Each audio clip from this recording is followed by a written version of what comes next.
humillaron al hombre equivocado. La noche en que un racista perdió $800 millones. La noche tenía ese brillo artificial que solo poseen los eventos millonarios. Luces calculadas para reflejar riqueza, música elegante que pocos escuchaban, gente vestida como si la apariencia fuera una insignia de valor humano. El Museo de Arte Contemporáneo de Chicago estaba abarrotado de empresarios, políticos e influencers que sonreían como si toda su vida dependiera de mantener esa sonrisa congelada. Fue una gala histórica. La firma de un contrato de $800 millones entre Helix Corporation y una misteriosa empresa de biotecnología, aún no anunciado al público. Todos estaban allí para celebrar, pero nadie sabía que, esa noche, algo mucho más grande que un contrato se pondría a prueba. Y la primera ficha de dominó estaba a punto de caer cuando un hombre afroamericano, con un traje sencillo, entró silenciosamente en la sala. Jonas Malik caminaba despacio, con la mirada absorta en la sala como quien ensaya antes de una obra. Tenía un talante tranquilo, casi contemplativo, como si nada en ese ambiente tuviera poder real sobre él. No llevaba joyas, ni relojes de lujo, ni ningún símbolo que denotara estatus. Esa era la primera razón por la que todos lo ignoraban. La segunda razón era aún más contundente. Jonas tenía la piel oscura, una barba cuidada, un cabello impecable y una postura serena que parecía irritar a quienes solo se sentían seguros cuando podían sentirse superiores. Pasó desapercibido ante la primera fila de invitados, o mejor dicho, sin que lo reconocieran como alguien que tenía derecho a estar allí. Saludó cordialmente a un grupo de inversores, quienes apenas lo miraron antes de apartar la mirada. Una mujer con un vestido dorado apretaba su bolso contra el pecho, mientras veía a Jonas acercarse a un mostrador. Un hombre alto con un traje plateado lo miraba con el ceño fruncido, mientras le susurraba algo a su amigo, quien rió entre dientes. Todo esto sucedió en segundos, como si el aire estuviera cargado con un juicio silencioso. Jonas no se sorprendió. Lo había visto antes, innumerables veces. No reaccionó, no mostró incomodidad, simplemente continuó. El salón estaba repleto de esculturas modernas, paredes blancas, lujosos arreglos florales y pantallas digitales que mostraban el logotipo de Helix Corporation, girando lentamente. La música, interpretada por un cuarteto de cuerdas, flotaba en el aire como si pidiera ser ignorada. Cada 5 pasos, Jonas era escrutado por ojos que intentaban clasificarlo. ¿Empleado? ¿Guardia de seguridad? ¿Proveedor? Nada en esa gala permitía a la élite imaginar que Jonas pudiera estar allí por otra razón. Con calma, tomó un vaso de agua y observó cada detalle, no como un intruso, sino como alguien que comprendía a fondo los mecanismos de ese teatro social. Su entrada no pasó desapercibida para nadie. Minutos antes, un guardia de seguridad le había pedido ver su credencial, su confirmación, su cargo. Cuando Jonas mostró la invitación negra con el sello holográfico, la invitación reservada solo para accionistas, directores y figuras estratégicas, el guardia abrió los ojos de par en par, se disculpó 2 veces y lo dejó entrar.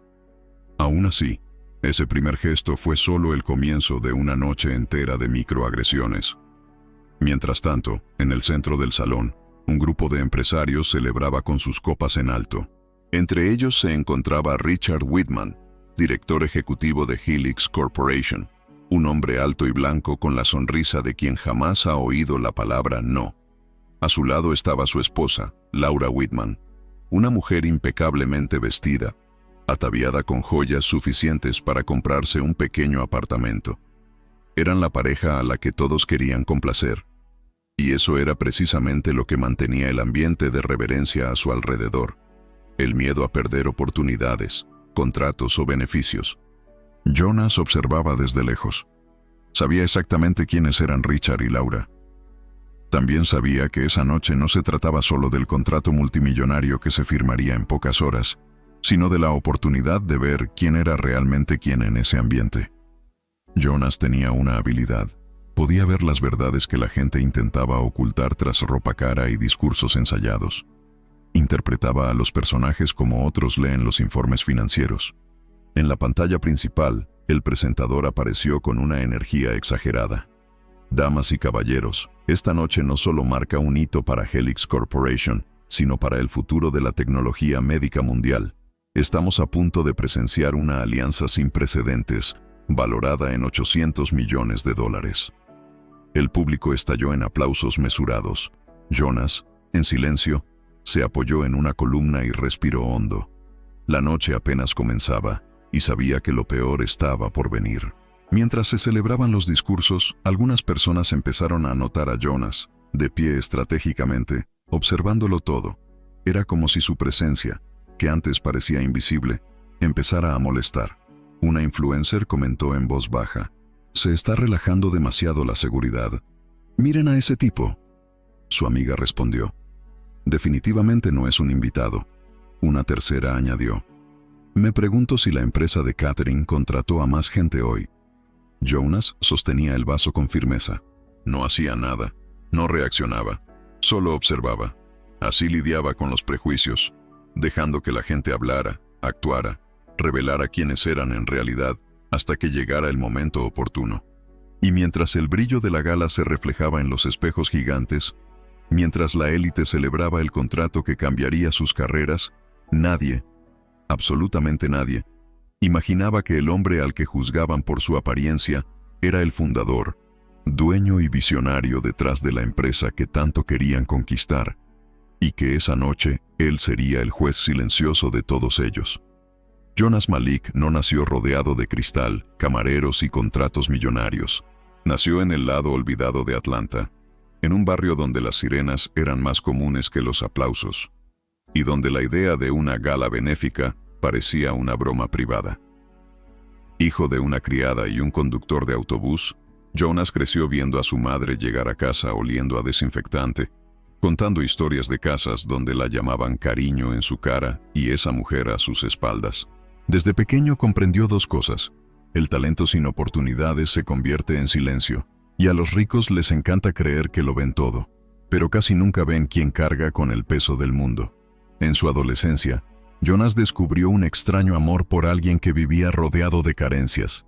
Se enamoró del laboratorio.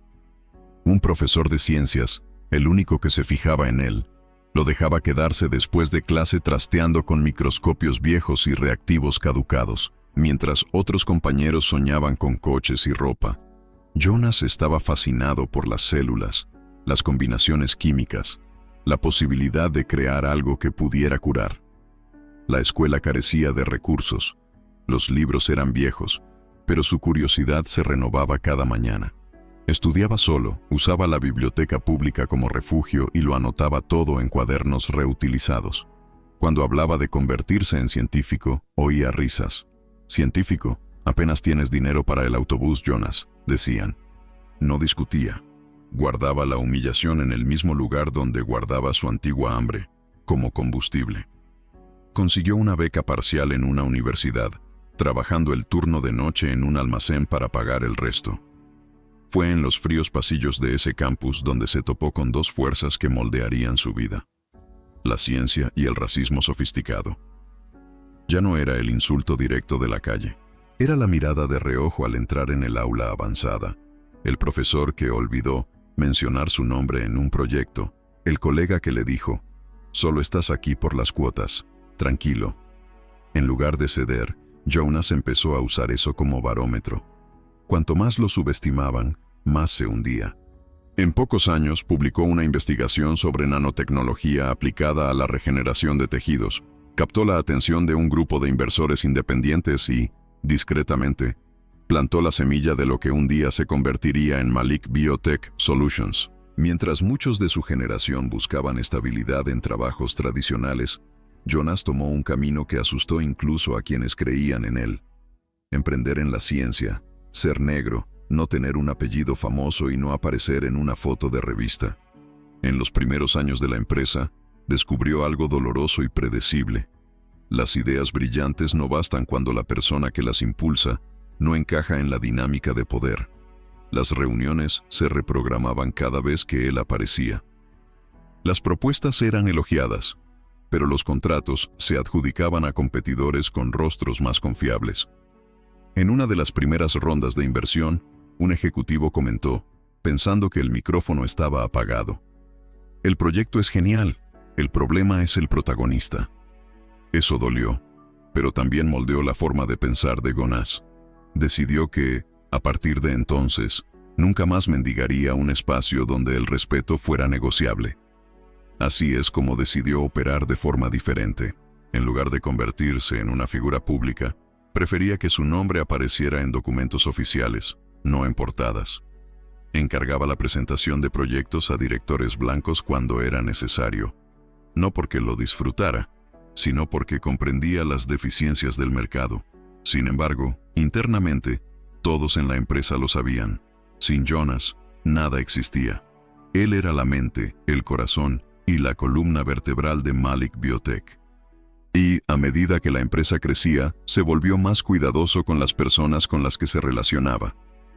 No se trataba solo de dinero, se trataba de carácter. Cuando Helix Corporation le presentó la oferta de contrato de $800 millones, a Jonas no le entusiasmó la cifra en sí, sino la posibilidad de ampliar el alcance de las tecnologías que su equipo había estado desarrollando. Hospitales públicos, clínicas, países olvidados. Su visión era que los tratamientos avanzados no debían ser un lujo. Sin embargo, a medida que avanzaban las negociaciones, algo empezó a molestarle. Comentarios sutiles en las reuniones, chistes de mal gusto sobre mercados emergentes, miradas que lo ignoraban demasiado rápido, como si fuera un consultor técnico. No sabían que estaban hablando con el dueño. Fue entonces cuando tuvo una idea que para muchos parecería orgullo. Para él, era una prueba. Decidió ir a la gala de Helix Corporation sin anunciar oficialmente quién era, sin que lo presentaran como el gran inversor, sin un discurso preparado, sin ser el centro de atención. Quería ver con sus propios ojos cómo tratarían esas personas a alguien que, a sus ojos, no significaba nada. Si esa noche aparecía el respeto, incluso sin que conocieran su posición, tal vez habría una posibilidad de confianza. De lo contrario, el contrato nunca debería haber existido. Por lo tanto, al entrar al Museo de Arte Contemporáneo, Jonas prestó mucha más atención a los gestos que a los números. El débil apretón de manos, la sonrisa automática, la forma en que la gente giraba al pasar, todo se convertía en datos.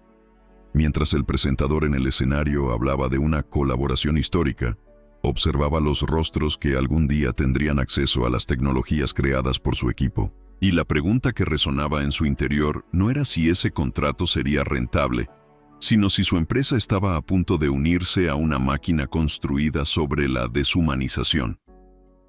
Con cada microagresión de esa noche, la sensación de déjà vu se intensificaba.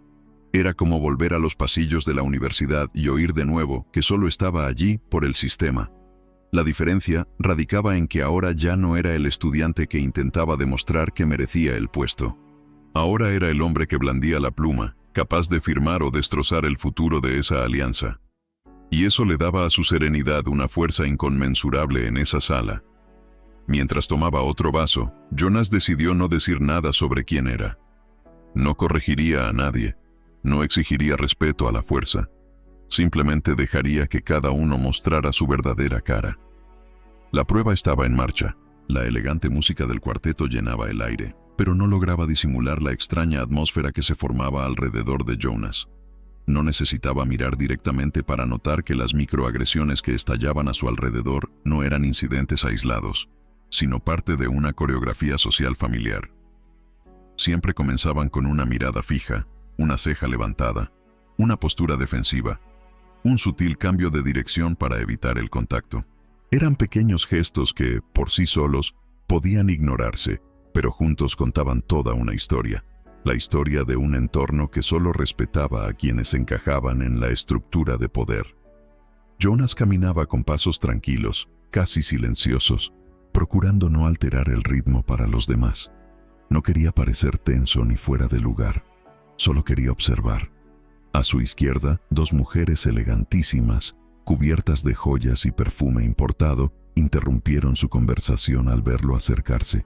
Una de ellas, rubia, agarró su bolso con un movimiento automático, casi instintivo.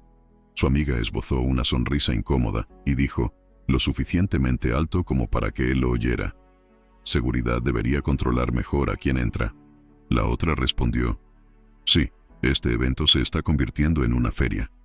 Ninguna lo miró directamente, pero ambas lo analizaron de reojo. Jonas no reaccionó, ni siquiera apartó la mirada. Simplemente se acercó a la mesa de bebidas, extendió la mano y tomó un vaso de agua, como si estuviera solo en la sala. Su despreocupación irritó a algunos, como si su calma fuera una afrenta para quienes esperaban su misión. Un camarero que estaba reponiendo vasos en la mesa se acercó, bajó la voz y dijo discretamente, si necesitan algo, solo díganmelo. Aquí hay gente que cree que puede decir lo que quiera solo porque paga mucho. El joven pareció avergonzado por la actitud de los comensales, y Jonas sonrió respetuosamente. Gracias, dijo. Están haciendo muy bien su trabajo. El camarero asintió agradecido antes de marcharse apresuradamente. A la derecha de la sala, un grupo de empresarios discutía sobre acciones y proyecciones del mercado, pero interrumpieron su conversación al pasar Jonas. Uno de ellos, con traje gris claro y un reloj enorme, frunció el ceño y preguntó, ¿trabajas en logística?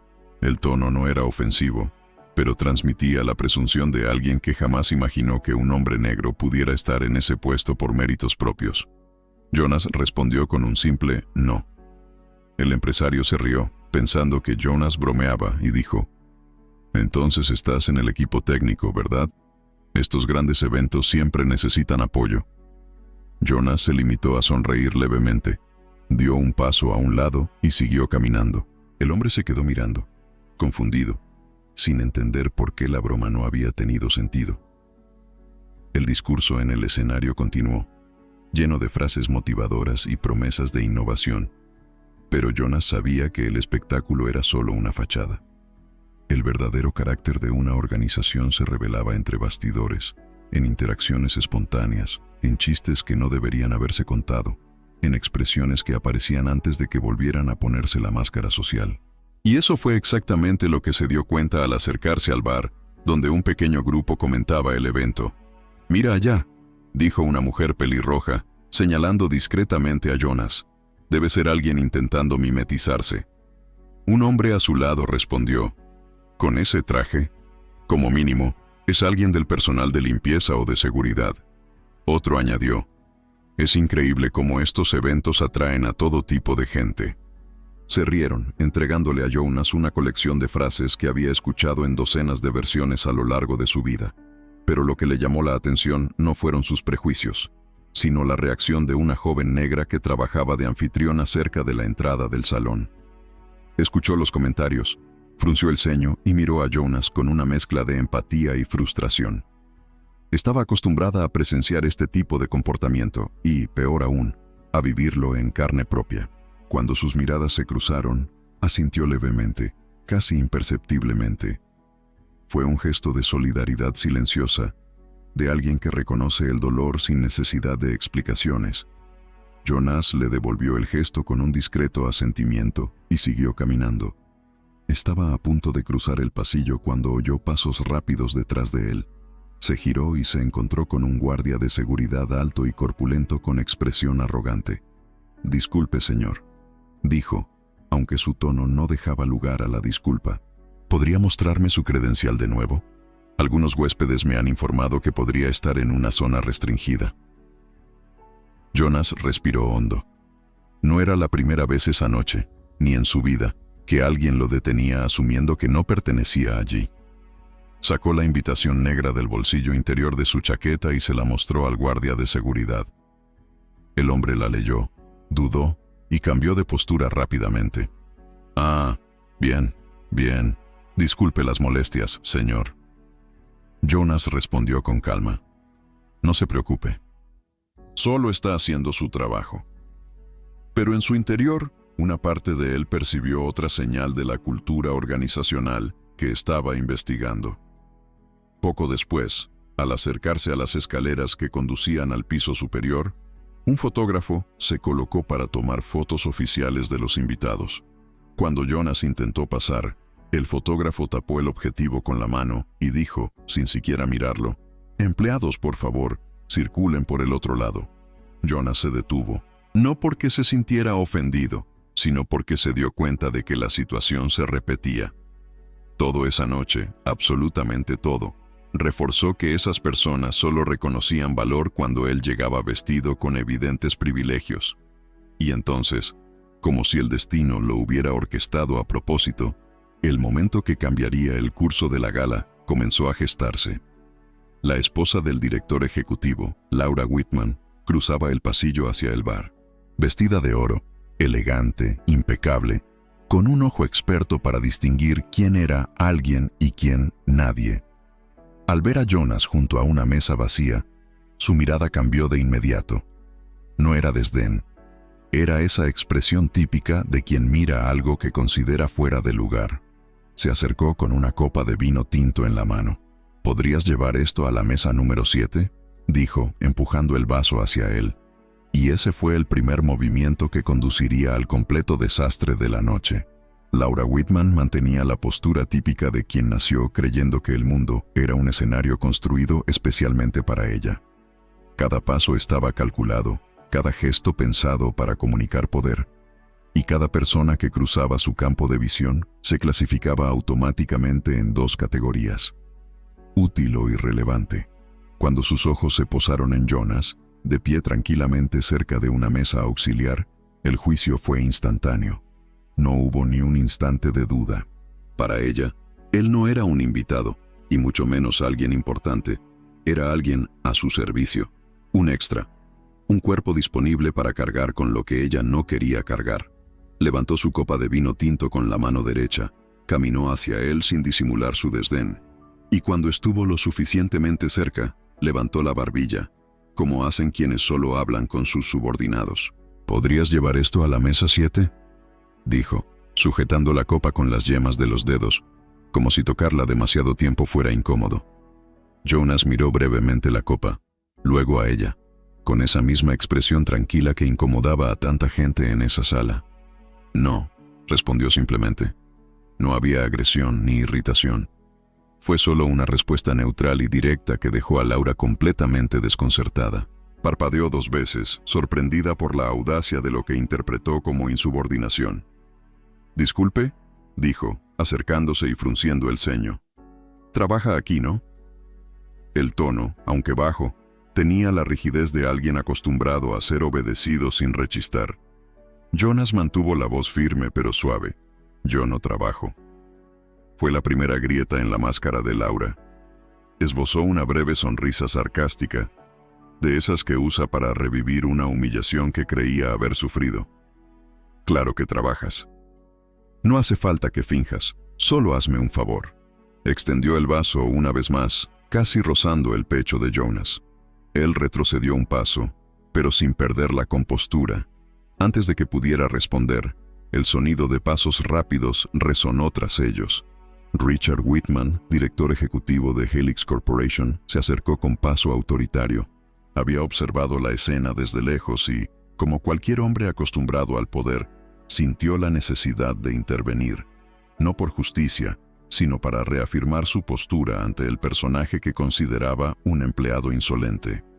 ¿Hay algún problema?, preguntó Richard, mirando primero a su esposa y luego a Jonas, como si analizara una situación trivial. Laura se cruzó de brazos y respondió irritada. «Ese empleado se niega a llevar un vaso a la mesa 7». Jonas ni siquiera tuvo tiempo de respirar cuando Richard dio un paso al frente y esbozó una sonrisa fingida, de esas que preceden a un acto de violencia simbólica. «Amigo, estás interrumpiendo el desarrollo del evento», dijo. «Haz lo que te pedimos y sé profesional». Jonas no respondió, solo mantuvo la mirada fija, lo que molestó profundamente a Richard. Era como si la compostura de Jonas le quitara el control de la escena, y Richard no podía tolerar perder el control. «¿Así que así es?», continuó Richard, alzando la voz sutilmente. «¿Acaso un empleado que no coopera cree que puede elegir qué hacer?». Y antes de que Jonas pudiera aclarar nada, Richard le quitó la copa a su esposa, la giró para que todos pudieran verla, la levantó como si participara en un ritual público y luego, en un gesto calculado para humillar, derramó todo el vino sobre el traje de Jonas. El impacto del líquido fue inmediato. Gotas oscuras se extendieron por la tela azul de la chaqueta. Resbalaron por su camisa, su pecho, y cayeron sobre el suelo blanco del museo, creando un contraste impactante. Toda la sala contuvo la respiración al mismo tiempo. El cuarteto de cuerda, aún sin ver exactamente lo que había sucedido, ralentizó el ritmo de su música. Y un profundo silencio, el tipo de silencio que precede a las tragedias sociales, llenó la sala. Laura, de pie junto a su esposo, soltó una risa breve, casi triunfal. «Ahora sabe dónde está», murmuró, creyendo que sus palabras morirían allí, en ese pequeño y reducido grupo. Pero no fue así. Alguien oyó. La verdad es que mucha gente oyó. Y alguien empezó a grabar. El resplandor de la pantalla del celular iluminó parte del rostro de Jonas. No se movió de inmediato, no gritó, no reaccionó, no mostró ningún arrebato emocional. Simplemente se llevó la mano a la barbilla, se limpió una gota de vino que le caía lentamente, respiró hondo y levantó la cabeza. Sus ojos se encontraron con los de Richard, y en ese breve instante, Richard sintió algo extraño, como si estuviera frente a alguien indescifrable, alguien que no encajaba en el papel que le había asignado. Jonas se ajustó el cuello de la chaqueta, que ahora estaba manchado de un rojo oscuro, casi vino. Enderezó el hombro izquierdo, luego el derecho, como si se recuperara de una caída, aunque no se había caído. Su postura era tan impecable que muchos allí presentes empezaron a preguntarse si habían comprendido bien la escena. Parecía imperturbable, como si no se enfrentara a una humillación, sino a una revelación. En lugar de confrontarlo verbalmente, Jonas simplemente dio un paso atrás, y luego otro. La multitud se apartó sin que él necesitara preguntar. Sus ojos seguían sus movimientos como si presenciaran algo que no podían interpretar del todo. Mientras caminaba hacia la salida, el camarero le murmuró a su colega. Se fue como si fuera el dueño del lugar. Su colega, incrédulo, respondió: «Quizás sí». Jonas llegó a las puertas laterales y desapareció por el pasillo silencioso. El vino se secó lentamente en su pecho, pero su expresión permaneció serena, demasiado tranquila para alguien que acababa de ser humillado frente a 200 personas. Y esa calma, paradójicamente, fue la primera advertencia silenciosa de que algo terriblemente peor estaba a punto de suceder. Se fue sin decir una sola palabra. El pasillo lateral del Museo de Arte Contemporáneo estaba silencioso, casi solemne, como si fuera otro mundo separado del bullicio que reinaba en la sala principal. Las tenues luces iluminaban lo justo para guiar los pasos. Jonas caminaba despacio, sintiendo la tela fría y húmeda de su traje pegada al pecho. El fuerte olor a vino tinto se filtraba por las fibras de su ropa, pero en lugar de molestarlo, parecía recordarle exactamente a la clase de personas que observaba esa noche. Gente que derrama vino creyendo que está derramando poder. No aceleró el paso, no apretó la mandíbula, no respiró con dificultad. Al contrario, cada movimiento le recordaba la firmeza que había cultivado a lo largo de su vida. Caminar así, después de aquella humillación pública, no era arrogancia, era autocontrol. Al llegar al final del pasillo, Jonas se detuvo frente a un gran ventanal que daba al estacionamiento iluminado. Afuera, el viento de Chicago arrastraba hojas secas por la acera. Dejó que el aire fresco atravesara el cristal y le rozara simbólicamente la piel. Luego, con absoluta calma, sacó su celular del bolsillo interior de su chaqueta, el lado que no estaba manchado. La pantalla iluminó su rostro con una suave luz azul. Miró el número preseleccionado. No necesitó pensar. No dudó, simplemente pulsó para llamar. La llamada fue respondida en la primera vibración. «Buenas noches, Dr. Malik», dijo una voz femenina, firme y profesional, sin rastro de sorpresa. Era Elena Duarte, directora legal de Malik Biotech Solutions, una mujer brillante, calculadora y extremadamente leal, conocida por nunca alzar la voz y nunca cometer errores. Jonas mantuvo su mirada fija en el reflejo del cristal mientras respondía. «Elena, quiero que retires la propuesta inmediatamente». No preguntó por qué. No pidió explicaciones. Conocía a Jonas lo suficiente como para saber que, cuando hablaba en ese tono, no hacía falta discutir. Aún así, había un detalle que necesitaba confirmar. «¿Retirarse por completo, señor?» «Sin renegociar». Jonas se pasó la mano por la mancha oscura de su chaqueta. El contraste entre el azul y el burdeos era casi simbólico. Por completo, acabar con todo. Su voz era tan serena que fácilmente podría confundirse con indiferencia, pero Elena sabía que no lo era. Entendido, respondió. El equipo interno ya está preparado. ¿Puedo activar la notificación oficial a los socios? Sí, dijo. Todos. Hoy. Ahora. Al otro lado de la línea, Elena estaba escribiendo algo rápidamente. Se hará. Todas las comunicaciones se enviarán en los próximos 5 minutos. Los medios de comunicación serán informados en 30 minutos. Jonas ladeó la cabeza, observando su reflejo en el cristal. No había ira. No había una herida abierta. Había decisión. Luego añadió. Y bloquear temporalmente todas las cuentas vinculadas a Helix Corporation hasta nuevo aviso. Elena no lo dudó.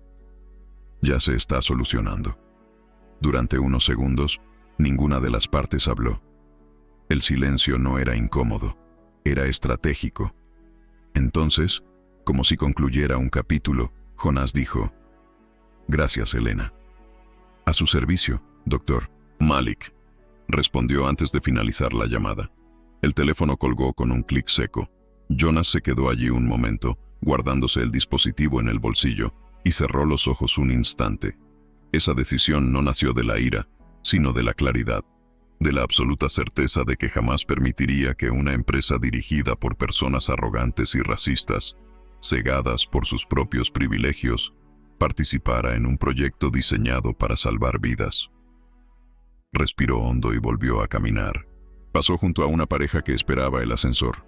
La mujer le dio un codazo discreto a su marido y le susurró: Es él, el hombre del vino. Jonas escuchó, pero no reaccionó. Ya estaba acostumbrado a que lo definieran por fragmentos de las historias de otros. Su esposo, al ver a Jonas marcharse con una postura impecable, comentó: No parece alguien que se quede de brazos cruzados ante los insultos. No, respondió pensativa. Parece alguien que decide qué importa y qué no. Cuando llegó el ascensor, Jonas entró solo. Las puertas se cerraron lentamente, reflejando su imagen en el metal pulido. La música del interior, una suave melodía de piano, sonaba como si estuviera en otro mundo, completamente desconectado del caos que estaba a punto de estallar en el salón de baile. Apoyó la espalda contra la pared del ascensor y dejó escapar un breve suspiro, no de cansancio, sino de cierre. Era como si todo en su interior se hubiera alineado en un punto preciso. Su postura era firme, sus hombros relajados, su expresión neutra. Sabía que, en ese momento, al descender, había dado el primer y más importante paso. En cuanto salió del ascensor y entró en el vestíbulo principal, notó que empezaban a extenderse los murmullos. Los huéspedes sostenían sus celulares, con los ojos muy abiertos y los dedos deslizándose frenéticamente por las pantallas. Un hombre bien vestido murmuró: ¿Pasa algo con las acciones? Una mujer a su lado respondió: Mis notificaciones no paran. Parece que algo grave está pasando. Jonas pasó junto a ellos sin prisa. Llegó a la puerta automática del museo y salió. El aire fresco de la noche le azotó el rostro como un baño de lucidez. El viento traía el aroma a vino que se le pegaba al traje, pero a Jonas no le importó. Era solo un residuo superficial de lo sucedido. Nada comparado con el peso estructural que esas personas llevaban dentro. El valet corrió hacia él, dispuesto a coger el billete. «Señor, ¿puedo recoger su coche?» Jonas hizo un gesto suave con la mano. «No. Caminaré». El aparcacoches estaba confundido, pero respetuosamente dio un paso atrás. Jonas siguió caminando por la acera iluminada por las farolas. El lejano ruido del tráfico se mezclaba con el tenue eco del viento. Tras él, las puertas del museo se abrieron de golpe. Gritos, murmullos fuertes, gente corriendo entrando y saliendo del vestíbulo. Jonas no se dio la vuelta. No hacía falta. Él sabía exactamente lo que estaba pasando. Y, por primera vez esa noche, las consecuencias estaban llegando más rápido de lo que nadie hubiera podido imaginar. El salón seguía brillando con la misma iluminación impecable, pero algo había cambiado. Era como si una corriente eléctrica hubiera invadido el espacio, rompiendo la falsa armonía que sostenía este evento elitista. Al principio era solo un murmullo, Notificaciones emergentes, miradas inquietas, algún ejecutivo frunciendo el ceño mientras miraba la pantalla de su celular. Pero en segundos, la atmósfera pasó de la curiosidad al pánico corporativo. El presentador en el escenario, aún con el micrófono en la mano y una sonrisa forzada, notó que las conversaciones se hacían más fuertes que su voz. «Damas y caballeros, les pedimos que conserven sus asientos, por favor», dijo, intentando recuperar el control, pero ya era demasiado tarde. Nadie escuchaba. Las primeras señales claras del desastre provenían de los escritorios donde se sentaban los directores financieros. Hombres y mujeres acostumbrados a controlar números como marionetas, empalidecieron. Uno de ellos, completamente incrédulo, le susurró a su colega: «Mis acciones se están desplomando. Esto no tiene sentido. Debe ser un error». Otro respondió: «Las nuestras también. Todas vinculadas a Helix. ¿Qué demonios está pasando?». Y entonces, como un rayo que atravesó el aire, apareció la primera alerta oficial. Las grandes pantallas del vestíbulo, las mismas que mostraban el logo de Helix girando a cámara lenta como un monumento al ego de la empresa, se congelaron un instante. Un fallo atravesó el gráfico. El logo desapareció, y en su lugar apareció una simple frase blanca sobre fondo negro. Comunicado urgente. La asociación con Malik Biotech Solutions ha finalizado. Suscripción suspendida. La sala explotó. Gritos ahogados, vasos cayendo, celulares alzados, invitados levantándose de sus sillas como si el suelo mismo cediera. El cuarteto de cuerda dejó de tocar a media nota, y los violinistas intercambiaron miradas de asombro, como si los hubieran sumergido en una escena que no entendían. Richard Whitman, quien apenas un minuto antes había estado charlando con políticos y directores ejecutivos rivales con su sonrisa arrogante, se quedó paralizado. Parpadeó varias veces, intentando procesarlo todo. ¿Suspendido? ¿Cómo que suspendido?, murmuró.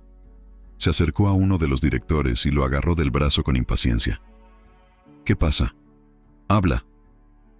El director negó con la cabeza, completamente pálido. Richard, todo nuestro acceso está bloqueado. Los inversores están retirando fondos. Malik, lo retiraron todo. Laura, que hasta entonces solo había estado observando, apretó con fuerza el brazo de su marido. Esto debe ser un error. Esto no puede ser real. Pero le temblaba la voz. Su instinto le decía que no era un error en absoluto. Uno de los vicepresidentes, un hombre alto con traje gris y rostro cuadrado, cruzó la sala con el móvil pegado a la oreja. Habló rápido, con desesperación. «Sí, lo sé. Sí. Ya veo el anuncio. No, no se anunció antes. No, no hay justificación. Lo recortaron todo. Todo. El contrato está muerto». El anfitrión del evento, completamente perdido, intentó tomar el micrófono de nuevo. «Damas y caballeros, por favor esperen instrucciones. Estamos». Pero antes de que pudiera terminar, otro fallo se apoderó de las pantallas. Apareció otra frase. «Todas las negociaciones están canceladas. Publicación oficial en proceso». Un profundo silencio llenó la sala. No un silencio tranquilo, sino un silencio tenso y pesado, como si hubieran caído 100 toneladas al aire. Y entonces, alguien cerca de la puerta dijo en voz alta, con incredulidad: «Yo creo que sé la razón». Varias caras se giraron al mismo tiempo. «Mira esto». El hombre levantó su celular, mostrando un video que comenzaba a circular a una velocidad absurda en redes sociales. Era claro, crudo, cruel. Richard, sosteniendo una copa de vino, vertiéndola sobre el pecho de Jonas. Laura, al fondo, riendo. El pie de foto era directo. Humillaron a un hombre pensando que era un empleado. Pero él era el inversor. El video se propagó por la sala como un reguero de pólvora. La gente se agolpaba alrededor de las pantallas de sus celulares, repitiendo la misma frase. ¿Quién era él? ¿El inversor? Oh, ¿no? Estás bromeando. Alguien dijo en voz alta, sin darse cuenta del impacto de sus propias palabras. Se metieron con el hombre equivocado. Richard tomó el celular del empleado más cercano, vio el video y sintió un vuelco en el estómago. Su rostro palideció. Se giró hacia Laura, quien estaba completamente paralizada, con la mano sobre la boca y los ojos muy abiertos. «Richard, ¿qué hemos hecho?», murmuró casi sin voz. Antes de que pudiera responder, el asesor principal de Helix, un hombre severo y canoso, se acercó con el rostro enrojecido por la ira contenida. «Lo arruinaste todo», dijo señalando a Richard como si señalara a un enemigo. Ese hombre era Jonas Malik, financió el contrato. Era el comprador, el inversor, el socio. El cerebro detrás de todo. Richard dio un paso atrás, como si le hubieran dado una bofetada. Imposible. Él parecía... ¿Cómo era?, replicó con furia el asesor. La pregunta cayó como una cuchilla afilada. Laura rompió a llorar allí mismo, corriéndose el maquillaje, sintiendo el peso abrumador de las consecuencias. Los invitados comenzaron a distanciarse de la pareja, como si su contacto estuviera contaminado. Algunos los miraron con desdén, otros con asombro, otros lo filmaron todo, porque el escándalo siempre genera visitas. Mientras tanto, a la entrada del museo, alguien murmuró: «Se fue tan tranquilo, tan seguro, ya lo tenía todo decidido». La música había cesado. La fiesta había terminado. La reputación de Helix había quedado sepultada ante 200 personas, todas testigos directos de su propia caída. Y allí afuera, sobre la fría acera, Jonas caminaba como si llevara el viento a su alrededor, mientras el caos que había anticipado finalmente comenzaba a envolver el salón que había elegido observar una última vez. El caos en la gala había alcanzado un nivel tan absurdo que ya no parecía un evento corporativo, parecía una escena de evacuación emocional. La gente corría con sus celulares en la mano, intentando llamar a directores, abogados y socios. Nadie respondía. Los más experimentados intentaban mantener la compostura, mientras que los más jóvenes entraban en pánico, muchos sin comprender del todo la magnitud del desastre. Pero todos sabían, en cierto modo, que estaban presenciando el colapso histórico de Helix Corporation ante sus propios ojos. Y todo por una arrogancia tan antigua como el mundo. En el centro de la sala, Richard Whitman se quedó inmóvil, mientras el video se reproducía repetidamente en la pantalla de su teléfono. Vio el mismo clip incontables veces, como quien intenta despertar de una pesadilla. Cada repetición fue un golpe. Se vio a sí mismo rociando a Jonas con vino, vio la risa de Laura, vio las miradas crueles y divertidas de los invitados. Y sin embargo, lo que más le dolió no fue la humillación que causó. Fue el silencio absoluto de Jonas, su postura firme, su mirada serena. Esa mirada parecía decir: «No tienes idea de lo que acabas de hacer». Laura estaba a su lado, agarrando su bolso con tanta fuerza que le temblaban los dedos. «Richard, háblame, por favor. Dime que podemos solucionar esto». Su voz se quebró y las lágrimas corrieron por su rostro a oleadas. Intentó quitarse el maquillaje, pero cada movimiento solo le manchaba aún más la cara. Era como si la máscara social que había usado durante años se estuviera desmoronando allí mismo, en persona.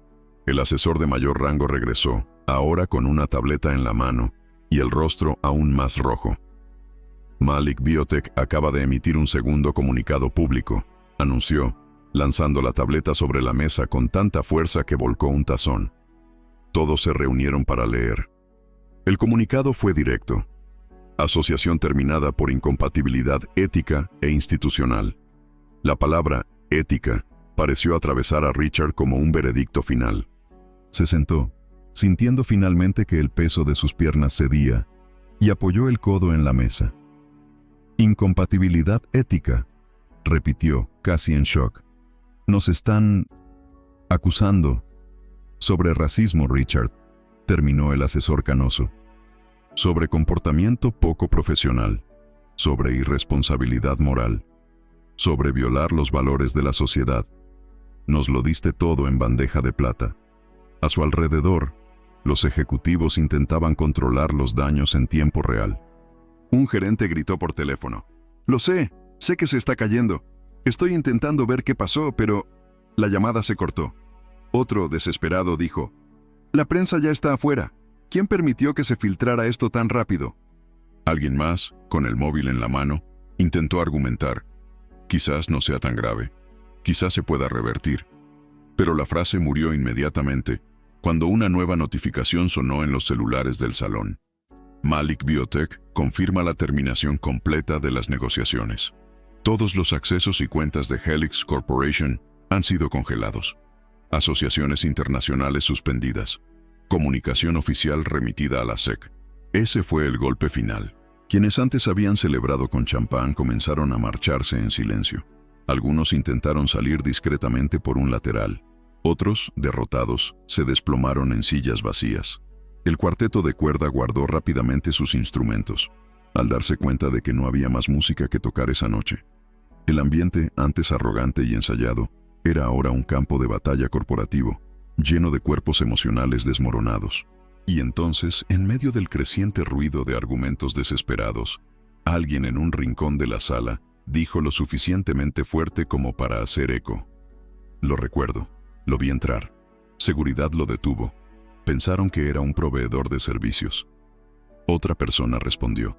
Escuché a la esposa del director ejecutivo diciéndole que trajera vino, como si fuera un empleado. Otro añadió. Y se mantuvo tranquilo. Tranquilo como nadie se mantiene cuando es humillado. No reaccionó porque ya lo tenía todo decidido. Richard no soportó el peso de esas palabras. Se levantó, tambaleándose, intentando recuperar la compostura. Necesito hablar con él. Necesito explicarle. Eso es todo. No lo entendió. No sabe quién soy. No sabe. Él sabe exactamente quién eres, interrumpió el consejero con brutal honestidad. Y peor aún, ahora todo el mundo sabe quién eres tú. Laura sollozó, aferrándose al brazo de su esposo. Tenemos que ir tras él. Tenemos que disculparnos. No puede destruirnos así. El asesor resopló con incredulidad. Él no te destruyó, Laura. Se destruyeron ustedes mismas.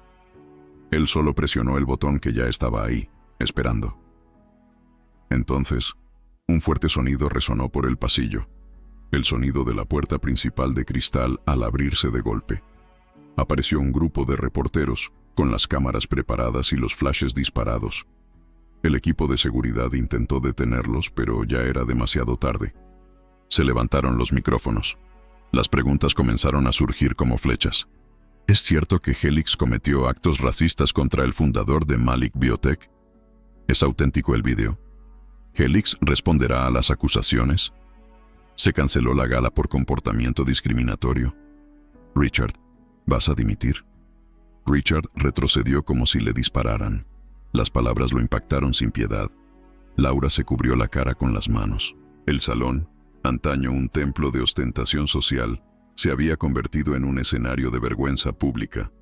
Y mientras todo esto sucedía dentro del museo, afuera, caminando sin prisa por la fría acera, Jonas parecía envuelto en una tranquilidad casi poética. El reflejo de las luces de la ciudad danzaba sobre la mancha oscura de su pecho, y cada paso lo dejaba claro. No necesitaba gritar, no necesitaba confrontar, no necesitaba vengarse. La verdad se encargaría de lo que debía hacerse. Un periodista que estaba afuera, intentando entrar, le comentó a su colega, ¿viste el video? Se alejó con tanta calma. Parecía estar al tanto de la situación. Mi colega respondió, la gente poderosa camina así, y la gente justa también. Esa noche, mientras el caos devoraba a Helix Corporation desde adentro, Jonas caminaba como alguien que finalmente había terminado un largo e incómodo capítulo de su propia historia, no con violencia, sino con precisión, y la ciudad, indiferente, siguió brillando. El amanecer en Chicago parecía irónicamente hermoso ese día. El cielo despejado, teñido de tonos rosas y dorados, no revelaba ni remotamente el desastre que se desarrollaba dentro de la casa Whitman. Para Richard y Laura, la noche no había terminado. No habían dormido, ni siquiera se habían acostado.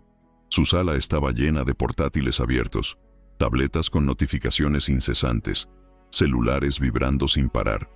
Todos mostraban diferentes versiones del mismo horror. Helix Corporation se derrumbaba en público. Laura estaba sentada en el sofá con las rodillas juntas, con las manos temblorosas agarrando una taza de café ya fría.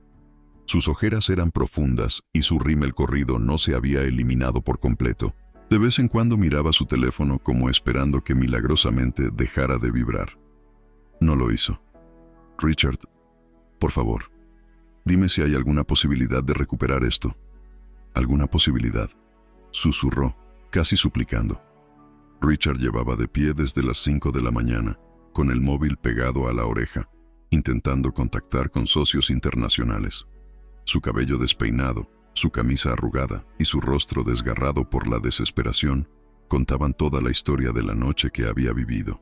Señor Takeda, por favor, ¿puedo explicarle? Todo esto fue un malentendido. Mi equipo es... Empezó, pero la llamada se cortó antes de que pudiera terminar. Lo intentó de nuevo. Nada. El teléfono volvió a sonar. Contestó, con la esperanza de al menos salvar una colaboración. Richard, dijo la voz fría al otro lado. Nos vamos. Nuestra junta votó hace 2 horas. No asocies nuestro nombre con el tuyo. Adiós. La llamada terminó. Richard se quedó allí, con la mirada perdida, como si le hubieran dado un golpe. Se giró lentamente hacia Laura. Otro más, dijo con la voz entrecortada. Otro que se fue. Laura se cubrió la cara con las manos. Dios mío, ¿qué hemos hecho? Una pregunta sencilla pero que pesaba una fortuna. El reloj dio las 6:30 de la mañana. Y entonces empezaron a aparecer los titulares, primero en sitios web locales, luego nacionales y luego internacionales. Los titulares fueron devastadores. El director ejecutivo de Helix fue expuesto por humillar a un inversor negro en una gala. Contrato de $1.000 millones cancelado tras incidente racista. Malik Biotech termina la asociación y congela las cuentas de Helix Corporation. Los ejecutivos huyen de Helix tras una crisis ética. Los comentarios fueron aún más brutales. Laura abrió uno de ellos y leyó: Estamos en 2025 y todavía hay gente que piensa que una persona negra bien vestida solo puede ser un empleado. Helix cosechando lo que sembró. El orgullo es caro, el racismo es aún más caro. Se lo merecían. Jonas Malik es un genio. Es fantástico que haya desenmascarado a esta gente. Tiró el móvil al sofá, desesperada. Nos están masacrando. Richard se sentó a su lado, con la cabeza entre las manos. Tienen razón, Laura. Lo logramos. Esa admisión, simple, dura, inevitable, rompió algo dentro de ella. Lo traté como... No pudo terminar, pero la frase se completó sola en la mente de ambos, como alguien sin valor. Al otro lado de la ciudad, en su apartamento minimalista y tranquilo, Jonas observaba los titulares con la misma serenidad de la noche anterior. No había placer en su expresión. No había victoria, solo necesidad. La justicia no era venganza, era equilibrio. Y por fin, algo se equilibraba. Su teléfono sonó. Era Elena, la directora jurídica. Dr. Malik, las repercusiones ya han alcanzado dimensiones globales. Los periodistas están solicitando entrevistas. La SEC ha confirmado la recepción de los documentos. Las acciones de Helix se han desplomado un 42% en las últimas 4 horas. Su junta directiva se está desmoronando. Jonas escuchó todo sin mostrar ninguna emoción. Sigan siguiendo los protocolos, dijo. Sí, señor. Y... Hubo un intento de contactar directamente con los Whitman. Él respiró profundamente. No respondas. No respondas. No dejes lugar a interpretaciones. Solo quieren reparar su propia imagen. Entendido. Terminó la llamada. Mientras tanto, en casa de los Whitman, una notificación sonora apareció en los celulares de ambos. Era un memorando interno de la junta de Helix. Reunión extraordinaria a las 10:00 h. Asistencia obligatoria. Tema: responsabilidad directa del CEO y COO en el colapso de la asociación con Malik Biotech. Richard se quedó sin aliento. Laura empezó a llorar de nuevo. Te van a despedir, dijo. Nos van a despedir, corrigió. Estabas ahí. Te reíste. El video lo muestra todo. Ella negó con la cabeza desesperada. No me reí porque fuera gracioso, Richard. Yo solo hizo lo de siempre, respondió con cansancio. Trataba a una persona negra como si fuera inferior a él. El silencio que siguió fue lo suficientemente pesado como para romper el suelo. Richard se acercó a la ventana. Afuera, el mundo parecía igual, pero dentro de la casa todo se desmoronaba. «Necesito hablar con él», dijo de repente. «Necesito disculparme. Necesita entender que no fue nada personal, que fue un error. Todos cometemos errores». Laura se levantó lentamente. «No fue un error, Richard», dijo, afrontando la verdad por primera vez. «Así somos». Y él lo vio. Esa frase cortó el aire como una cuchilla. A las 7:30 de la mañana, mientras el caos digital se multiplicaba, Richard tomó una decisión desesperada. Iría a casa de Jonas, a disculparse, a suplicar, al menos a intentar salir de aquella tragedia con algo de dignidad. Laura, aunque temblaba, decidió ir. Se subieron al coche y condujeron en absoluto silencio hacia un barrio tranquilo, lejos del lujo. Un barrio donde la gente se saludaba con la mano, donde los niños caminaban a la escuela, donde la vida real transcurría. Era lo opuesto al mundo artificial en el que vivían. Cuando se detuvieron frente a la casa minimalista de Jonas, Richard tragó saliva con dificultad. «Vamos», dijo tratando de reunir coraje. Pero en ese momento no necesitaban coraje. Era humildad, algo que nunca habían aprendido a practicar. Tocaron el timbre, y cuando Jonás abrió la puerta, sereno, sereno, con una paz que contrastaba fuertemente con el caos que llevaban dentro, toda la verdad cayó sobre ellos con la fuerza de un peso que había estado esperando años para derrumbarse. Cuando Jonás abrió la puerta, la suave luz de la mañana iluminó solo la mitad de su rostro, dejando la otra mitad ligeramente ensombrecida. Era como si el propio entorno reflejara la dualidad de ese momento. Por un lado, la tranquilidad absoluta. Por el otro, el colapso emocional que Richard y Laura arrastraban como una tormenta interior. Jonas los miró sin sorpresa, sin hostilidad, pero también sin aceptación. Simplemente observó, y, en cierto modo, esta neutralidad era más desconcertante que cualquier reacción. Richard tragó saliva con dificultad, intentando ordenar las palabras que había ensayado por el camino. Laura, a su lado, intentaba controlar su respiración agitada. Jonas apoyó una mano en el marco de la puerta y dijo con voz tranquila, casi suave: «Buenos días».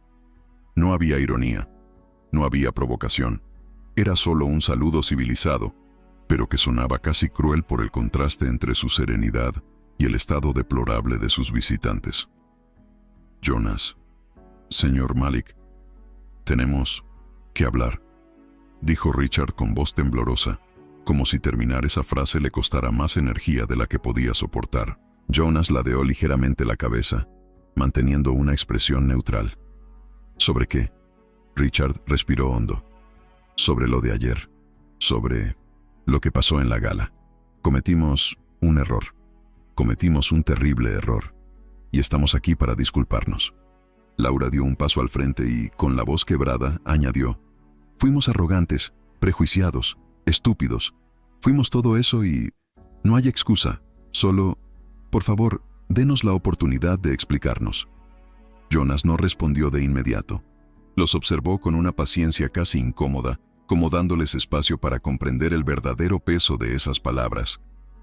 No se cruzó de brazos, no apartó la mirada, pero tampoco abrió la puerta. Permaneció parcialmente dentro, simbolizando exactamente lo que ese momento significaba: un umbral. Llamaban a la puerta y él decidía si valía la pena abrir.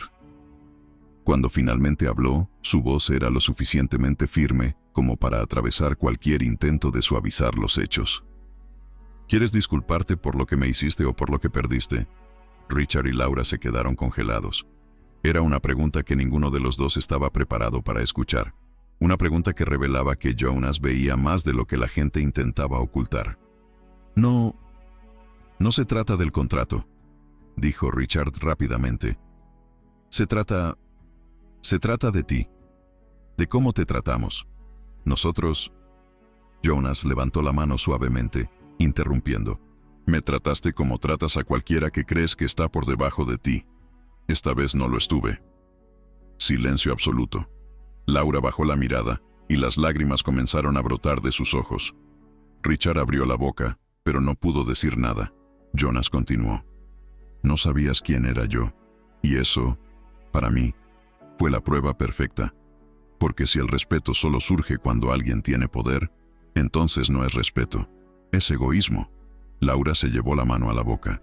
Richard cerró los ojos un instante, como si por fin hubiera comprendido el punto, y como si le doliera más que todo lo que habían perdido económicamente. Jonas salió de la casa, ahora a su altura, pero manteniendo una distancia que parecía simbólica. Crecí siendo confundido con un empleado, un conductor, un maletero. La gente siempre asumía que, por mi color y mi apariencia, solo podía estar en el nivel más bajo de la jerarquía social. Esto no es nada nuevo para mí. Lo que hiciste ayer fue la versión lujosa de ese mismo prejuicio. Richard intentó justificarse. Estábamos bajo presión, el evento, la expectativa. No pensábamos con claridad. Exactamente. Lo interrumpió Jonas, esta vez con más firmeza. No estabas pensando. Y cuando la gente como tú no piensa, la gente como yo paga las consecuencias. La frase cayó como un rayo. Laura dejó escapar un sollozo. Por favor, Jonas. Por favor. Lo hemos perdido todo. La empresa, los contratos, la credibilidad. No entiendes lo que esto ha hecho con nuestras vidas. Jonas levantó las cejas ligeramente. Perdiste lo que construiste. Yo perdería quién soy. Hay una diferencia. Esas palabras traspasaron la superficie de su orgullo y les tocaron la médula. No había argumento posible. No había defensa. Era la cruda verdad. La verdad que nunca antes se habían visto obligados a afrontar. Richard, buscando desesperadamente algún atisbo de dignidad, intentó otro enfoque. ¿Hay alguna posibilidad de que podamos hacer algo para enmendar el daño? Cualquier cosa. Asumo mi responsabilidad pública, renuncio a mi cargo, presento una disculpa formal, participo en iniciativas antirracistas. Cualquier cosa. Jonas respiró profundamente y respondió con una calma devastadora. ¿Quieres arreglar algo que no empezó ayer? El racismo no nació en la gala. Simplemente encontró el escenario perfecto. Laura ahora lloraba abiertamente y las lágrimas corrían incontrolablemente por su rostro. No puedo. No puedo creer que haya hecho eso. Que haya tratado a alguien así. Jonas la miró directamente. No trataste a alguien. Trataste a alguien que creías que no era nadie. Se cubrió la cara, saboreando cada palabra. Richard intentó recomponerse. Por favor, Jonas, no nos dejes. No dejes que nuestra historia termine así. Por primera vez, Jonas sonrió, pero no era una sonrisa de alegría. Era la sonrisa de alguien que por fin tiene la autoridad para decir la verdad sin ser silenciado. Tu historia no termina por mi culpa.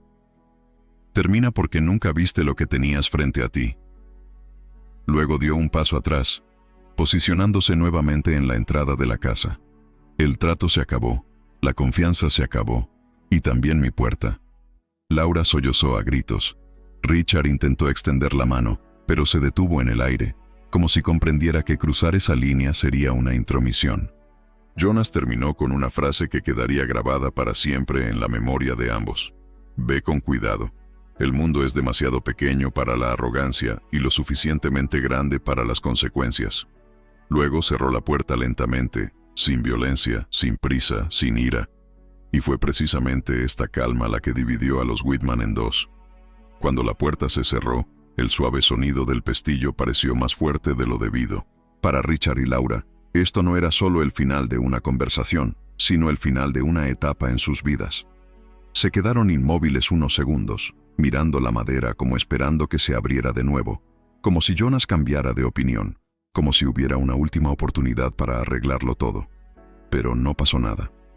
Solo silencio. El tipo de silencio que transforma a la gente. Laura se llevó la mano al pecho, intentando controlar la respiración, que amenazaba con escaparse en sollozos. Richard, por su parte, parecía más pequeño. No físicamente, sino moralmente. Era como si la arrogancia que siempre lo había acompañado le hubiera sido arrancada a la fuerza, dejando tras de sí un cuerpo desarmado. «Vamos», dijo con voz casi inaudible. Laura no respondió, simplemente caminó a su lado. El camino de vuelta al coche parecía interminable. Cada paso resonaba, cada mirada de los vecinos, aunque pocos la vieran, parecía un juicio. Al subir al coche, Laura finalmente se derrumbó. Apoyó la frente en el volante y lloró como quien se ve, quizás por primera vez en su vida, sin filtros. Richard se llevó la mano a la nuca, apretándola como si intentara contener el peso de la vergüenza. Lo arruiné todo, dijo. La empresa, tu carrera, nuestra reputación, todo. Laura levantó la cara, roja y húmeda. No, Richard, lo arruinamos todo, juntos. Era la primera vez que lo admitía en voz alta. Mientras conducían de vuelta a casa, el mundo exterior seguía a su ritmo indiferente. La gente caminaba con café en la mano. Pasaban autobuses. Un ciclista discutía con un conductor. Los niños reían al cruzar la calle con mochilas de colores. Para todos los demás, la vida era normal. Solo para Richard y Laura todo estaba en ruinas. En la ciudad, las noticias seguían multiplicándose. Sitios web, redes sociales, programas de televisión, todo el mundo informaba sobre el caso. El titular más compartido decía, Jonas Malik, el empresario que se convirtió en un símbolo de dignidad frente al racismo corporativo. Abajo, una foto suya saliendo de la gala, con el traje manchado y una postura impecable. El contraste entre el vino derramado y su serenidad era casi cinematográfico. La historia había adquirido mayor relevancia, trascendiendo a Helix Corporation. La imagen de Jonas se usó como ejemplo en debates sobre racismo estructural, igualdad, dignidad y trato humano. Empezaron a surgir hashtags, se crearon campañas de concienciación, y las universidades solicitaron permiso para usar el caso en seminarios sobre ética y comportamiento corporativo. La sociedad acogió la historia, no por el escándalo, sino por la silenciosa fuerza con la que Jonas reaccionó. Mientras tanto, en Malik Biotech, el equipo celebraba discretamente.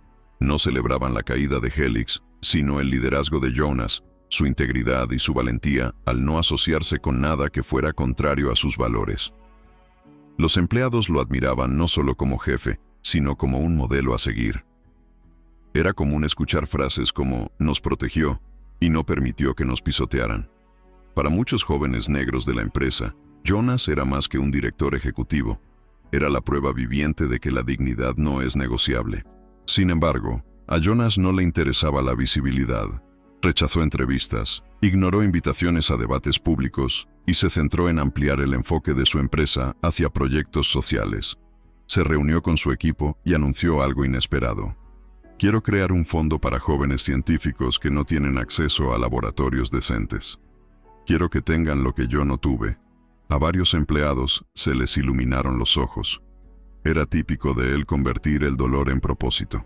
Mientras Jonas consolidaba su legado, Richard y Laura enfrentaron consecuencias que jamás imaginaron.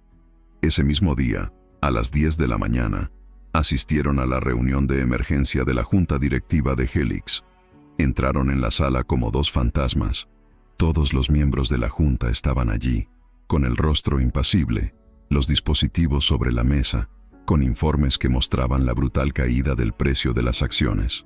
El presidente de la junta, un hombre rígido y directo, abrió la sesión con una frase fatal.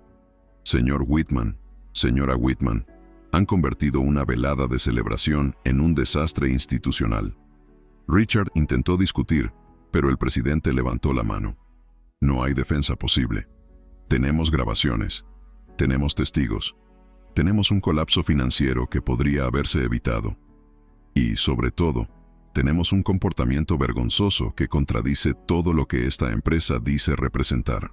Laura apretó la mano de su marido debajo de la mesa. Richard preguntó con voz débil. ¿Qué pasará ahora? El presidente respiró profundamente. Lo que va a pasar, Richard, es una consecuencia lógica. Quedan oficialmente destituidos de sus cargos. Con efecto inmediato. La sentencia cayó sobre ellos como un veredicto final. Laura se llevó la mano a la boca. Richard sintió que el suelo desaparecía bajo sus pies.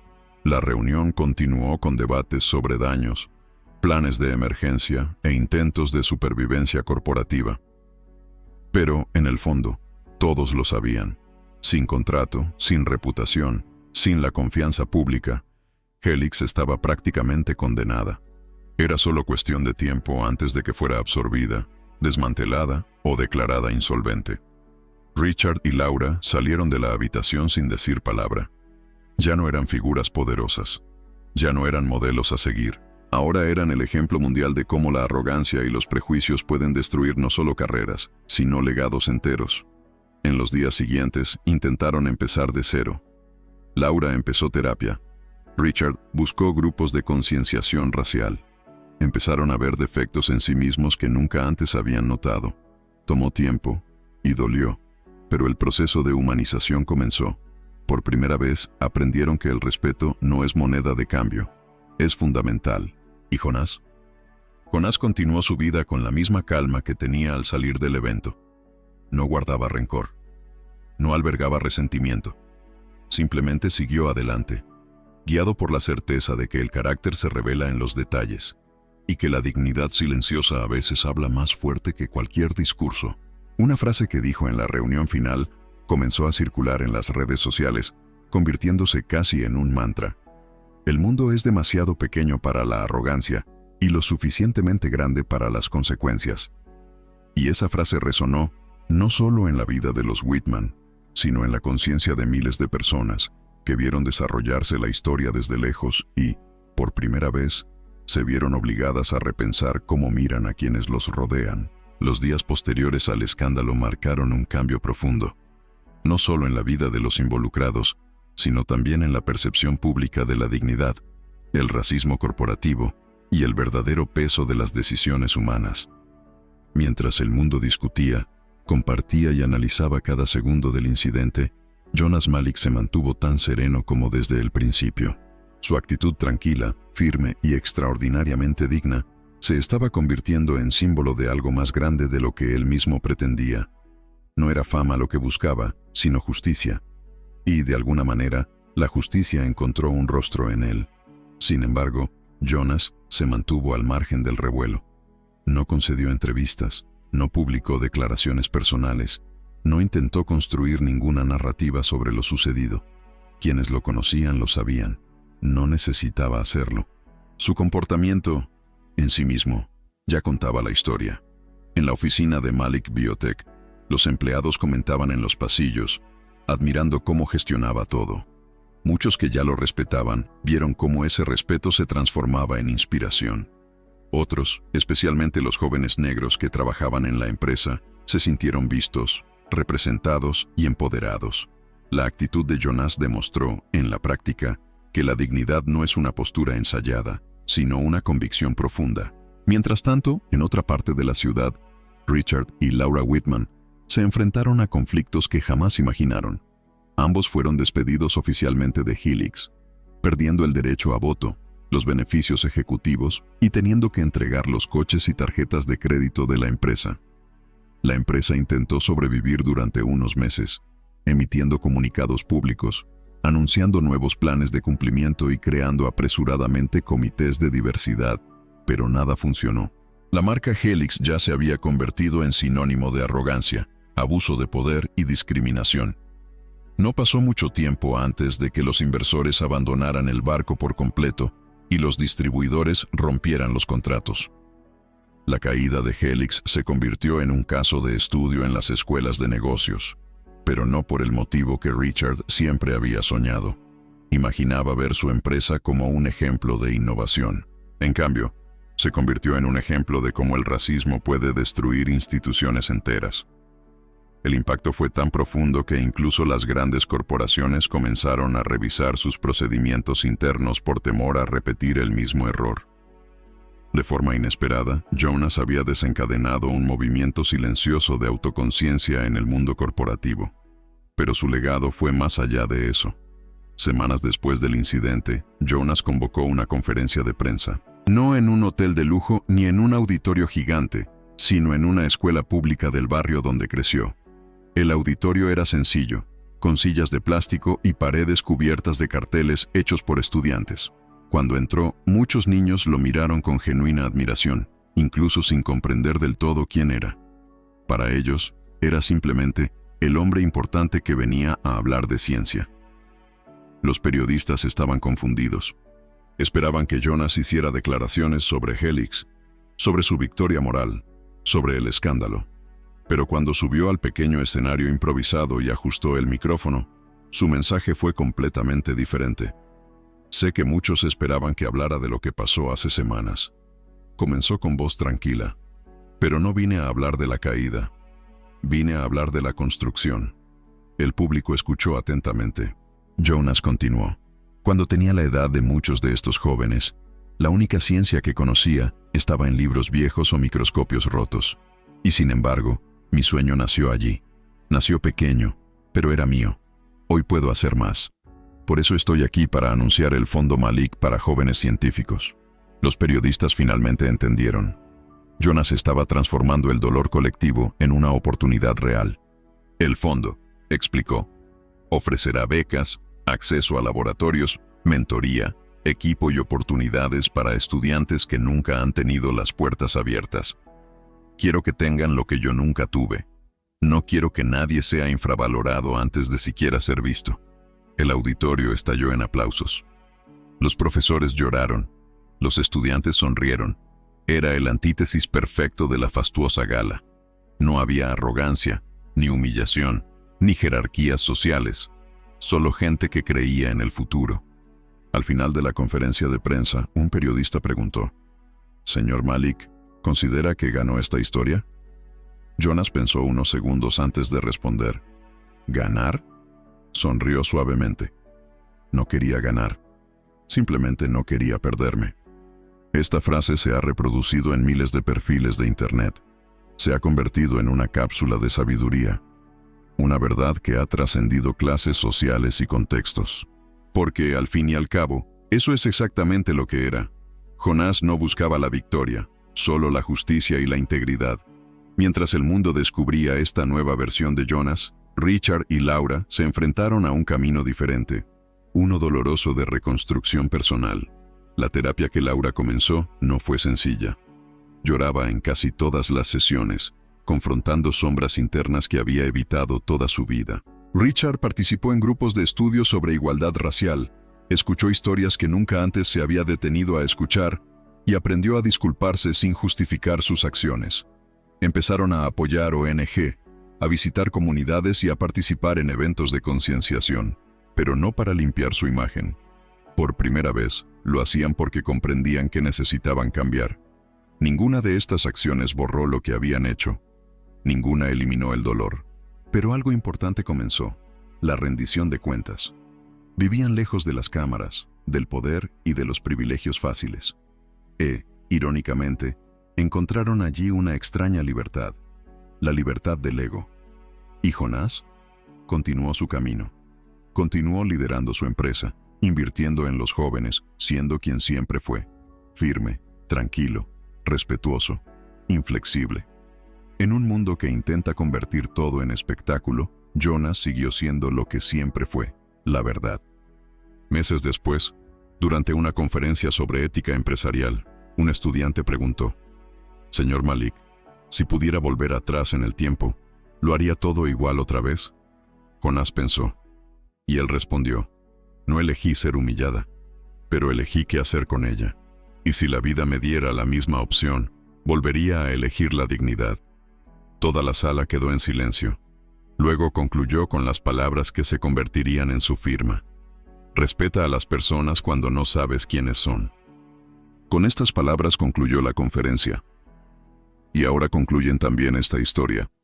Si has llegado hasta aquí, deja un comentario a continuación. Elijo la dignidad. Y si las verdaderas historias de justicia, coraje y transformación te conmueven, suscríbete al canal. Su apoyo nos permite seguir ofreciéndoles narrativas fuertes, profundas y necesarias.